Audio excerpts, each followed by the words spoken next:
graphic rap battle debates of philosophy. Plato versus Aristotle. So they're obviously playing on the epic rap battle format. Fight! Oh, Baricapoli! Greetings, I'm the god! Zepateras of Philosopher! With the benches for claw! Makes philosophy complicated from the very onset! Trying to find the universal! It's the problem of concepts! We want the virtue! But where we find how to be one and one, but also be a for the fight! I've never seen a beautiful, but somehow I know it! So I must have learned it before I was born! Which means my soul is... Okay, that was interesting. Okay, so this is Plato going first. So some interesting themes here. I make philosophy complicated from the onset, but he says, I'm interested in finding the universals. So Plato had a very dualist metaphysical view, and he would place reality in the intelligible realm of forms, right? Of what things are in of themselves.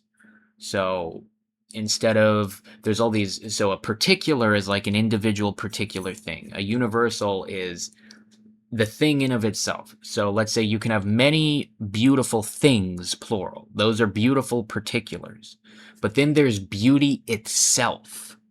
And in Plato's dualist view, you know, the beauty itself and the many beautiful things are two separate things. And the many particular beautiful things are only beautiful insofar as they bear likeness to and participate in this separate, higher, universal form of beauty itself.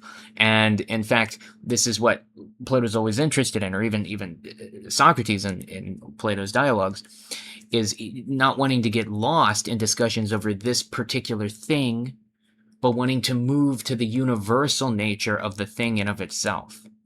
Right? And so that's a huge theme in Platonic philosophy. That's what find the universal. It's the problem of concepts. We want the virtue, but where we find how to be one and one, but also be a for the fight. Plato was also very big on mathematics. Okay, this one's interested. I've never seen a beautiful. Never seen a beautiful, but somehow I know it. But somehow I know it. I've never seen a beautiful, but somehow I know it. So this is going to get into something called recollection. Or anamnesis, which is the idea that, so this is an objection raised to Plato's view, that if we can only understand particular things insofar as they bear likeness to universal forms, but the particular things are the only things that we actually observe in the physical world, then how do we know anything about them, and how do we know about the forms they're like if we've never seen the forms? We've only seen the particulars. So Plato has this answer that has to do with anamnesis, or recollection, which is the idea that what's granted in transmigration of the soul. So Plato believed in reincarnation, and that your soul was immortal, your body would die, but then your soul would get like reincarnated in another body. But the idea was, before you were born and after you're dead, when your soul is kind of freed and liberated from the entrappings of physical existence in your body, which is your body is almost like a prison to the soul in that way, that is when you can just exist as a purely rational soul in the intelligible realm of form, and you can perceive and apprehend forms directly. And then when you get reincarnated, you get this like memory wipe, where you don't remember anything about when you were just in this pure disembodied soul state. But nonetheless, anytime, so you're born with all knowledge of the form. So the interesting thing is, anytime you're learning something in your life, you're not actually learning something new. You're having this memory, this moment of recollection or memory, where you're suddenly remembering something you knew at one point but forgot.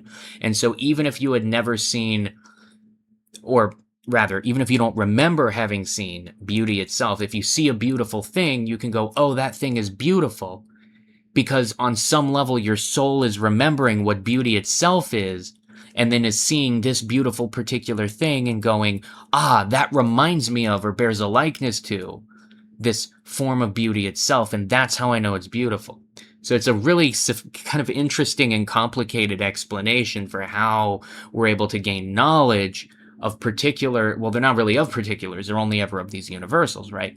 But how we're able to apply that knowledge to our observation of the physical world, it's because we've actually experienced the world of forms in between our lives in a state of death and pure, like, rational soul existence. weirdly sophisticated line to include in this music video. So I must have learned it before I was born. Which means my soul is traveling from life to life. Which means the body is inferior. And true So I must have learned it before I was born, which means the soul is traveling.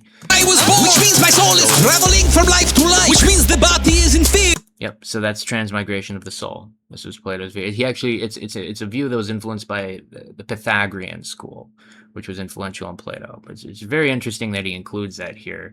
It's kind of like smart. And true philosophers cover things in their interior and teach it to the little men that live a life pathetic. For every word you know, someone had to be prophetic. A philosopher, a man who goes to heaven/Hades, closed off to people that indulge in good food and a lady. His virtue is to stay away from pleasures of the earth. Forget the Holy Ghost, I'm the father of Jesus. Okay, whoa. Christianity is the product of my philosophic base. Western Historia, words. Okay, that's interesting. Christianity is a product of my philosophical base. So that's kind of partially true. I mean, obviously, it's not totally true. But it is interesting the way, so there was a huge wave of Christian Neoplatonism in late antiquity. Even figures like Augustine were actually very deeply influenced by Platonism, but especially this later Neoplatonist development of Platonism. And Platonist philosophy absolutely had a huge, ancient Greek philosophy, but even Platonist philosophy specifically had a huge influence on the shaping of the early church and early Christian philosophical and theological conceptions. In fact, sometimes one way Christianity is described is actually as like a sort of synthesis between Jewish theology and ancient Greek philosophy. And if you want to get more specific in ancient Greek philosophy, you could say even Platonist philosophy in a certain way. So it's almost like Plato and Judaism coming together in a certain way. But that's an interesting line to include. Let's start if I didn't create the perfect system of quest. What is true? How do I know? What should I do? Who should rule? What's up? You're welcome. Yo, teacher. I don't mean that this. Now we're getting Aristotle, just to say so. Would it start if I didn't create the perfect system of quest? What is true?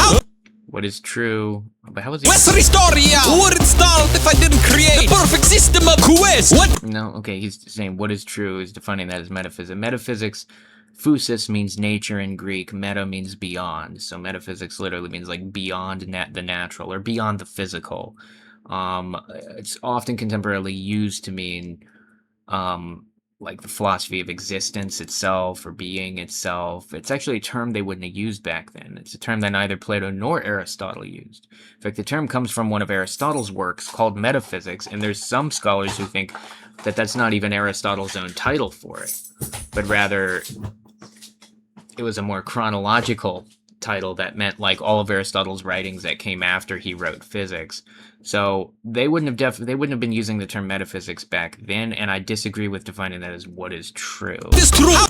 How do I know? Epistemology. That's a little more on point. Epistemology is philosophy of knowledge. How do I know? What ethics, what should I do? I mean, yeah, ethics is philosophy of, it's hard to define actually, but it's intertwined with axiology, philosophy of value. Ethics would be, what is good. Ethics would deal with normative questions. Should questions, prescription. Should I do? Who should? Politics, who should rule, political. What's up? You're Aesthetics is what it's called. Yo, teacher. Now we're moving to Aristotle. I don't mean to disrespect you, but you're wrong so much to ask you a question is to wreck you. The fuck is this dimension? So just for some context, Aristotle was a student at Plato's academy. So Plato was his teacher, he was his student. That's why Plato's being depicted as the older teacher here, and Aristotle's depicted as the younger, grad student or whatever. Aristotle borrowed a lot of influence from Plato. I will just say this much.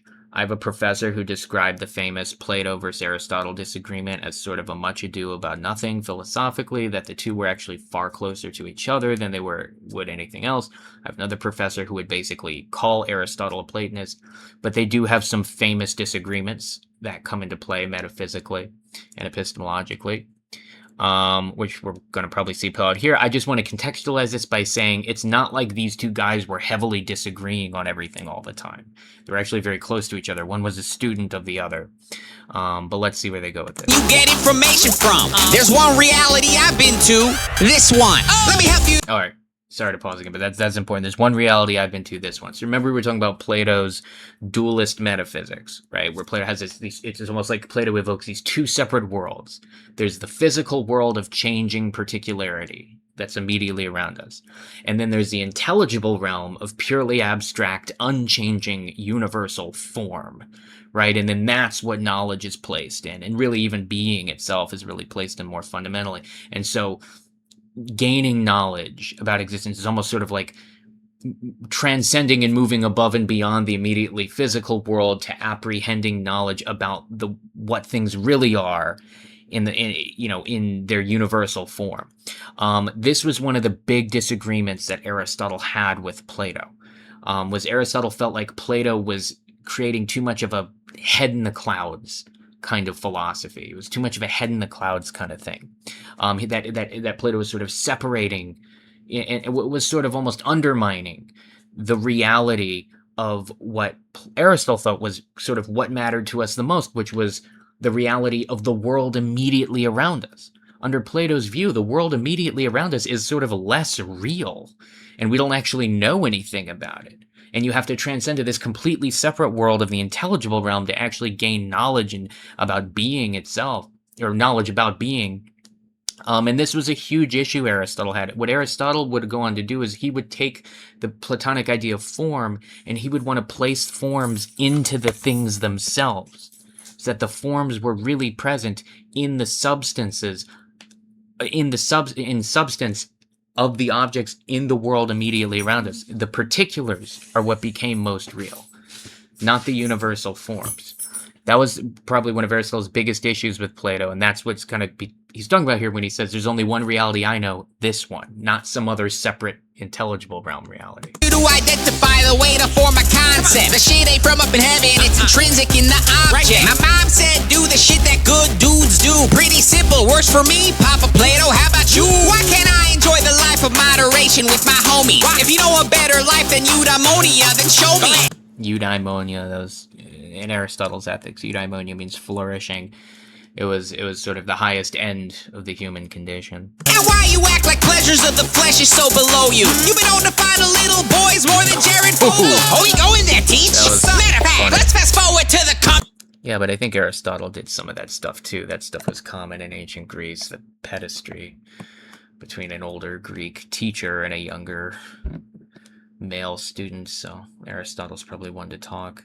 Culmination of your thought. The glorious empire of Rome will stumble over and will fall because of all the mysticism in your dialogue you taught them. Say hello to So I disagree with that. I don't think Rome fell because Plato taught them mysticism. millennium of following the orders of a pope. You can take a bath in heaven, don't be asking him for soap. Or for more than couple hundred calories to eat a day. Ironic, Plato's influence got him to kill you if you're gay. I must have had a bit too much wine with my hero. Are you? I just completely disagree with that. Like this idea that Plato caused the fall of Rome and then led to a millennium of listening to a pope. You can take a bath. Plato's influence got him to kill you if you're gay. I must have had a bit too much wine with my hero. Are you blaming me for all the problems of a medieval Europe? Yeah, seriously. That's a good response. Like, you're blaming Plato for all the problems of medieval Europe? Roma was devoured by barbarians and Germans. Are you been the fall of Rome and one a Greek dead person? You're jealous. I'm the father of all philosophers. Me, and the only work of yours is written by the comic. That's not true. Own books thrown away. I didn't need it. That doesn't mean you blame authoritarianism on me then. You ever see? So I think what Plato's referencing there is we actually don't really have a whole lot of. So most of Aristotle's works that we have are sort of collections of old lecture notes, like old lecture notes and things that were kind of like thrown together after the fact. We don't have a whole lot of things where like Aristotle's sitting down and saying, I'm going to write this book. That's not really how that worked back then. But we do have a lot of Plato's dialogues. It's also said that Aristotle had dialogues he wrote, but yeah, they were lost to time. Roman philosopher Cicero once said that if all of Plato's dialogues were silver, then all of Aristotle's dialogues were truly gold. So that means Aristotle actually wrote dialogues the way Plato did. They just didn't survive the test of time in the way Plato's dialogues did. Now, I don't know if that's necessarily Aristotle's fault. So I don't know why he's like acting like that's a diss here, but... See me for someone to do anything? I just thought you could use a bit of help from a philosopher king. Because you're... Philosopher king. It's in Plato's Republic. That's the highest guardian class of rulers were supposed to be those who were wisest, who were the most educated and intelligent and qualified to rule. Plato was very against democracy, and it was more of a meritocracy. It was that just the wisest, most intelligent should be ruling. So basically me, guys. Like, I should be the ruler, the philosopher king. My right to rule coming from my philosophical brilliance and wisdom. That's Plato's view, and I agree with it. You're stupid! It's not your fault! We all live in the cave! Only a few could see the light and show the rest of you the way! Plato's famous cave allegory. I'd highly recommend, guys, if you go check out some of my videos. I've done a lot of, good number of videos on a lot of this stuff at this point, but up to the real world of form. So Plato, in his famous cave allegory, he likens being trapped in a world of only sense experience, of the immediate world around you. He likens that to, being trapped in a cave where if all you ever saw were shadows on the cave wall, and that was all you'd ever seen your whole life, you would just naturally assume that the shadows were the things that the words were referring to. Like if you'd only ever seen a shadow of a dog on the cave wall and you'd never seen the real dog, you would just assume the shadow of the dog is what a dog is.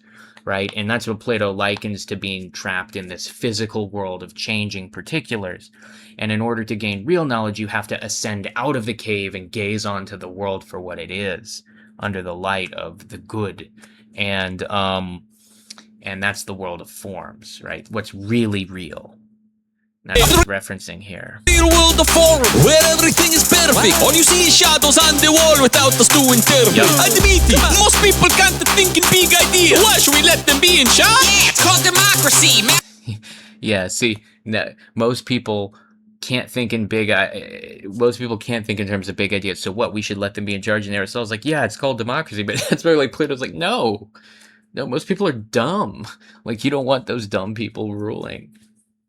We got this. We got 5 senses, not 6. So when you get subtract outside the box shit, the world's here in front of us. Your forms sound obnoxious. It is what it is, bruh. Also known as logic. Okay, your forms sound obnoxious. So again, that's this critique of of appealing to a second world almost, of the intelligible realm, of appealing to that, something beyond the physical world that we observe, to ground being and knowledge.